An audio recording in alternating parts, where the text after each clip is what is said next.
നമ്മൾ ഉപയോഗിക്കുന്ന ആൻഡ്രോയിഡ് ഫോണിൽ ഇങ്ങനെയുള്ള ലോക്ക് സ്ക്രീൻ മാറ്റിയിട്ട് ഐഫോണിലെ പോലത്തെ ലോക്ക് സ്ക്രീൻ ഉപയോഗിക്കണമെങ്കിൽ ഐഫോൺ ലോക്ക് സ്ക്രീൻ എന്ന് പറയുന്ന ആപ്ലിക്കേഷൻ ഇൻസ്റ്റാൾ ചെയ്തോ. അതിന്റെ ലിങ്ക് ഡിസ്ക്രിപ്ഷനിലുണ്ട്. അത് ഇൻസ്റ്റാൾ ചെയ്ത് ഉപയോഗിക്കുന്നവർ എങ്ങനെ വരിക അതൊന്ന് നോക്കുക.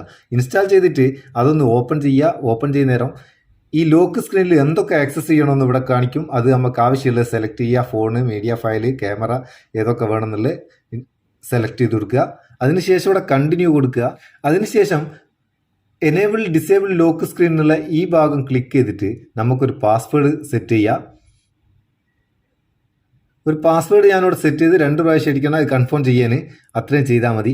ഇനി നമുക്ക് ലോക്ക് സ്ക്രീനിൽ എങ്ങനെയാണ് വരിക നോക്കുക. വേറെയും കുറേ സംഗതികളുണ്ട് കേട്ടോ ഇതിൽ. ഇതൊക്കെ നമുക്ക് മാറ്റം വരുത്തുകയൊക്കെ ചെയ്യാം. ഇനി ലോക്ക് സ്ക്രീൻ എങ്ങനെ ഉണ്ട് നോക്കുക. കണ്ടോ, ഇങ്ങനെയാണ് വരിക. ഇവിടെ നമുക്ക് താഴെ നിന്ന് മേലോട്ട് സ്വൈപ്പ് ചെയ്താൽ ഇവിടെ ബ്ലൂടൂത്ത്, വൈഫൈ, ബ്രൈറ്റ്നസ്, വോളിയം ഇതൊക്കെ ഒന്ന് കൺട്രോൾ ചെയ്യാൻ പറ്റും. അത് കൂടാണ്ട് ഒന്ന് ഇങ്ങോട്ട് സ്വൈപ്പ് ചെയ്താൽ നമ്മൾ കൊടുത്ത പാസ്വേഡ് ഉപയോഗിച്ച് അൺലോക്ക് ചെയ്യുകയും ചെയ്യാം. അടിപൊളി സംഭവം, നല്ല രസമാണ് കേട്ടോ. ലോക്ക് സ്ക്രീനിന് ഒരു മാറ്റം വരുത്താം.